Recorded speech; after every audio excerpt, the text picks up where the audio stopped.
Pronto, a partir de agora a aula está sendo gravada. Como eu falei para vocês, nossa aula hoje, ela é de citologia.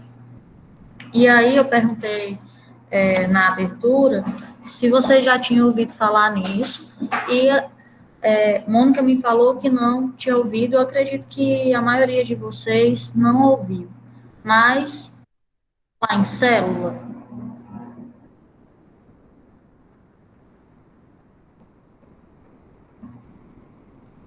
o que seria uma célula?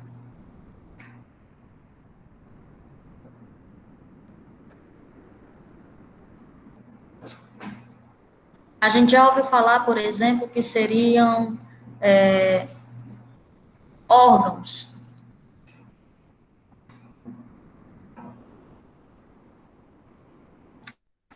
tecidos, sistemas. A gente já ouviu falar nisso?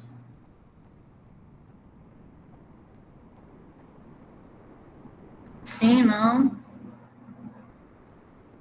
Sim. Lembra que respondeu que sim. Então, citologia, gente, é a base para que a gente possa entender, por exemplo, o sistema humano, certo? A gente possa entender o corpo humano, a gente tem que entender a base de onde começa. E começa tudo lá na citologia. E o que seria a citologia? O estudo da célula, certo? Então, a área da biologia que vai estudar a célula, e dentro dessa célula vai estudar a sua função, a constituição, a estrutura e tudo mais, é a citologia. Ela vem de duas junções, na verdade, uma junção de duas palavras gregas, certo? Que é kitos e logos. Kitos, célula, logos, estudo, estudo da célula, certo? E as células, elas são as unidades funcionais e estruturais básicas dos seres vivos. É a menor unidade de estrutura funcional do ser vivo, é uma célula, certo? E essa unidade, dentro dela, existem outras, como é que eu posso dizer, estruturazinhas que são menores ainda do que a célula, que juntas, elas, cada uma tem uma função, e a partir dessa função, elas conseguem realizar as funções gerais do nosso organismo, certo? Então, você imagina, por exemplo, que é tudo uma questão de sequência. A célula é a unidade fundamental, aí eu junto as células, e quando eu junto as células, eu vou ter os tecidos, aí os tecidos se juntam, e aí vai dar origem aos órgãos, e os órgãos se juntam e vai dar origem aos sistemas. Hoje a gente vai estar vendo apenas a parte de citologia. Na nossa próxima aula, a gente vai ver a parte de tecido e entender melhor como os tecidos funcionam. E em outra aula, a gente vai ver os órgãos e os sistemas para entender como é que esse sistema funciona dentro do nosso organismo, certo? A funcionalidade de cada sistema. Só que para entender isso tudo, a gente volta no tempo e aí chega lá em 1590. 1590, Hans e Jason, eles inventaram um aparelho, certo? Muito pequenininho, com lentes, que se chamava microscópio. O microscópio de Hans e Jason, ele era muitíssimo pequeno. Hoje em dia, a gente sabe que existem vários tipos de microscópio. Vocês já ouviram falar no que seria um microscópio?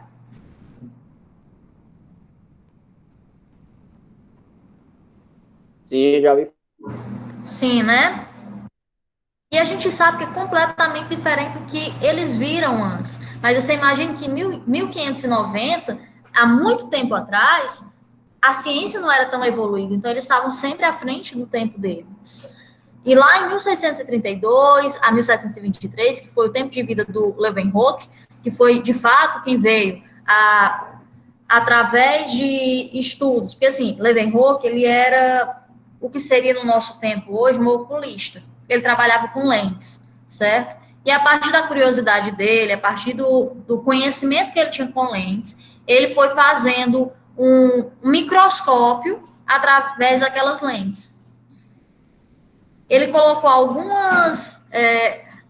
ele pegou duas lentes, certo, de aumento, e deu origem a esse microscópio aqui, olha. eu tenho uma lente aqui, aqui ele tinha um botãozinho que girava, aqui ele tem outro botãozinho que girava, e aí ele conseguia colocar bem aqui o material que ele queria analisar para poder visualizar maior. E aí ele analisou o que nesse microscópio? Protozoários, espermatozoides, ele analisou alguns insetos, algumas fibras musculares, tudo isso era possível ver nesse pequeno microscópiozinho, certo? E aí, esses microscópios produzidos por Leeuwenhoek, ele contava com uma única lentezinha de vidro bem pequenininha, tá certo? Que era capaz de ampliar 200 vezes o tamanho das imagens que era colocada ali. Então, aqui tem uma ilustração como se Leeuwenhoek estivesse usando esse microscópio, certo? Tá aqui a lente, ele colocava o material e ele conseguia ver, produzir através de desenhos, lembrando que lá nessa época não havia câmeras, né, para tirar foto, então ele reproduzia o que ele via no papel, ele desenhava o que ele via, certo? Então dava para ele avaliar gotas de sangue, tá certo? Pedaços de plantas. E isso tudo, esses conhecimentos agregados, vieram a trazer posteriormente o que a gente conhece como citologia e o avanço que tem dentro desse campo, certo? Entre 1635 e 1703, um físico inglês, Robert Cook, inspirado pelas descobertas de Leeuwenhoek, ele produziu seu primeiro modelo de microscópio, que era mais complexo e gerava mais imagens, as imagens um pouco mais nítidas. Então, a gente tem aqui o exemplo do primeiro microscópio, que é esse daqui, ó, e a gente tem aqui o exemplo do segundo microscópio, que foi inventado por Robert Cook, que já era mais evoluído. Se você analisar bem, você vai observar que ele parece hoje com um microscópio óptico, só que sendo bem mais simples, certo? Então, Cook, ele observou o quê? Amostras de cortiças, e ele notou que na cavidade delas pareciam umas célulazinhas, que eram vazias. E a partir disso, ele deu o nome de célula, certo? Porque parecia um cômodo vazio, uma célula, que era essa estrutura aqui, ó. Não sei se vocês conseguem ver. Aqui, ó. Era essa estruturazinha que ele observava. Então, ele observou essas cortiças e ele deu o nome do que ele via de célula. E aí, depois ficou conhecido como célula, certo? Aí aqui a gente tem diferentes microscópios que eram usados antigamente, né? O microscópio de Leeuwenhoek, tá aqui, que ele era bem mais simples. O de Robert Cook, que era um pouco mais elaborado, tinha uma lente aqui, outra lente mais aqui. E o de Jason, que era um outro microscópio também utilizado naquela época. Então, com a ajuda do microscópio, certo? Vários pesquisadores passaram a estudar os seres vivos. Com isso, o conhecimento da célula ele foi se modificando e aumentando a cada tempo em que era analisado, certo? Em 1838, o botânico alemão Schleiden, com base nas dezenas de estudos, propôs a ideia de que todas as plantas são formadas por células, certo? Já no ano seguinte, o zoólogo alemão Theodor Schwann propôs que os animais também são formados por células.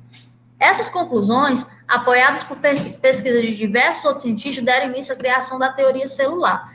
E o que diria a teoria celular? Será que ela tem relação com o celular que a gente usa hoje em dia? Não, né? Ela faz menção justamente à teoria das células, tá certo? E ela se fundamenta basicamente em três ideias. Todos os seres vivos são formados por células, certo? As células, elas são as unidades básicas que estruturam os seres vivos, e as células só podem ter origem pelo processo de divisão celular. Ou seja, uma célula, ela só é originada a partir de outra célula. Quando essa teoria surgiu, pessoal, foi um bambambam na ciência, porque outros pesquisadores anteriormente, por não ter acesso ao microscópio, por não conhecer essa teoria, eles diziam que os seres vivos, eles podiam aparecer a partir da matéria inanimada.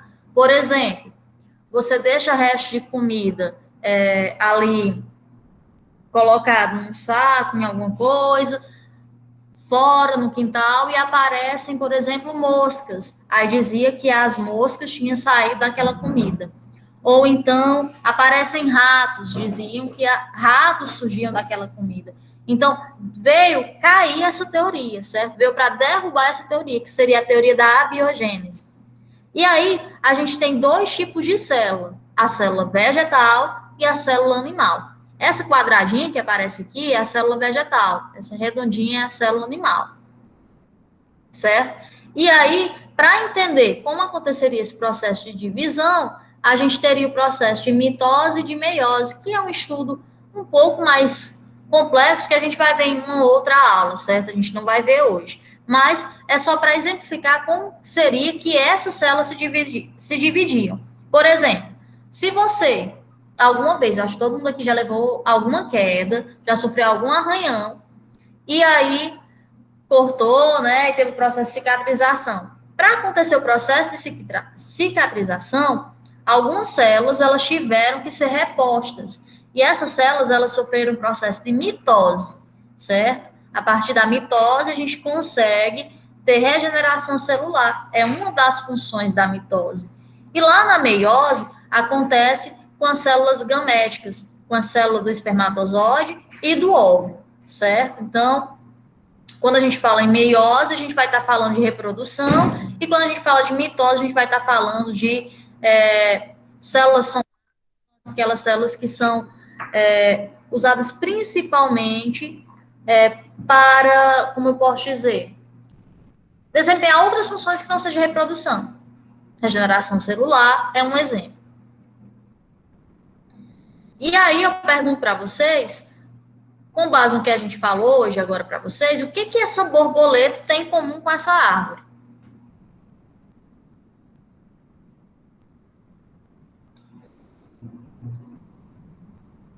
O que tem nessa borboleta que também tem nessa árvore?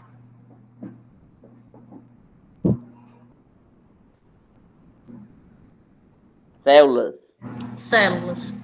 Elas são formadas por células. Nós somos formados por células, a borboleta é formada por célula, uma árvore é formada por célula, certo? Então, os trabalhos de diversos pesquisadores, eles demonstraram que todo ser vivo conhecido, dos maiores até os menores, eles são formados por célula. O seu gato, seu cachorro, um peixe, um protozoário, uma bactéria, um fungo, uma planta, qualquer ser vivo, ele é formado por célula. Aí eu pergunto para vocês, e os vírus? Eles são ou eles não são vivos? A gente tem ouvido muito falar em vírus, porque quando a gente fala de vírus, hoje em dia a gente só lembra de Covid, né? Que é esse vírus abençoado, para não dizer outra coisa, que tem nos assolado. Eles são vivos ou eles não são vivos? Não. Foi. Quem que respondeu? Lano. Josilane. Lano respondeu que não. E aí é uma briga da ciência, né? Justamente para saber se o vírus é vivo ou se o vírus não é vivo. Quando a teoria celular foi proposta, ainda não era possível visualizar os vírus, certo? Porque você imagine que os primeiros microscópios, eles eram muito primitivos. E foi quando deu origem a essa teoria celular. Posteriormente, foram sendo produzidos outros microscópios, como o microscópio óptico, o de varredura eletrônica, que é capaz de visualizar seres como o vírus, por exemplo. O óptico não, mas o de varredura eletrônica é possível. Então, os vírus, eles não são propriamente vivos, porque eles não têm material genético nele em si vivo. Porém, com a engenharia genética que ele tem, ele precisa obrigatoriamente de uma célula para viver, para replicar. Ou seja, ele só vai estar vivo onde? Dentro de uma célula, certo? Então, para o vírus ele sobreviver, ele precisa obrigatoriamente de uma célula, que é o que a gente chama de uma dependência celular, certo? Ele precisa disso. Aí você me pergunta, Samara, mas espera aí, se o vírus ele precisa de uma célula para viver, como é que o pessoal fica dizendo que eu tenho que lavar a mão, porque lavar a mão não, lavar tudo que eu comprar no mercantil para guardar por conta do Covid. Por que eu tenho que ter cuidado com as maçanetas? Por que eu tenho que ter cuidado com o portão? Por que eu tenho que ter cuidado com isso ou com aquilo outro? É porque esse vírus, gente, na verdade, qualquer vírus, ele tem um tempo que ele consegue ficar fora da célula, certo? Há algum tempo ele consegue passar fora da célula, depende muito da superfície que ele esteja agregado, e depende muito também de qual vírus eu estou falando. Então, ele vai ter uma meia-vida fora da célula. Passando daquilo, ele não sobrevive mais, certo? Então, logo quando no Brasil faltou, não sei se vocês lembram, no ano passado, faltaram EPIs, faltaram máscara, luva e um monte de coisa, e que foi trazido da China esse material. Não sei se vocês lembram. Tinha muita gente que falava, mas veio da China. E vindo da China veio com vírus e não sei o quê. Passava-se semanas para esse material chegar aqui. Então, não vinha com vírus. Por quê? Primeiro que havia o processo de desinfecção e também porque aquele vírus ele não ia sobreviver tanto tempo fora de uma célula. Então, quero que vocês entendam o seguinte, o vírus, ele precisa da célula para viver. Ele consegue passar um tempo fora dela, mas depois ele morre. A gente consegue entender isso? Sim, consigo. Sim. Então, a nossa aula hoje é basicamente isso. Entender que todos os seres vivos, eles são formados por células, certo? E que a partir dessas células, nós temos a origem de vários seres vivos, só que aí, na próxima aula, a gente viu que seria a teoria celular, que ela veio da origem dos seres vivos, não foi? A gente vai ver na próxima aula o que é uma célula, certo? Quais são os constituintes de uma célula, e a junção dessas células gerando um tecido, e assim, subsequentemente. Tá certo? Eu vou passar uma atividadezinha para vocês bem simples, tá? Vou colocar ela no Google Forms. Amanhã eu vou estar postando no grupo, que eu acho que lá no Google Forms vocês conseguem responder mais rápido, né? Só responde lá direto no celular, já chega para mim, eu acho que fica mais fácil do que vocês copiarem, não é? Ou vocês preferem copiar? Eu acho bom copiar, porque fica, né? A gente fica Pronto, lembrando você, das respostas. quem quiser copiar, pode copiar. Quem não quiser, só responde lá no Google Forms e manda para mim, tá? Eu vou mandar para vocês. E aí vai junto o link dessa aula gravada e o link da reposição da aula da semana passada, tá bom? Vocês têm alguma dúvida? Não, não tem não.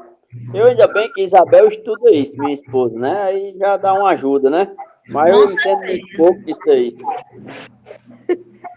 Tem que prestar muito bem atenção. Com certeza.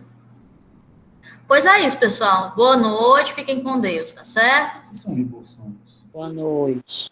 Boa noite. Complexo de Golgi. Tchau. Por que você não tira minhas bocas?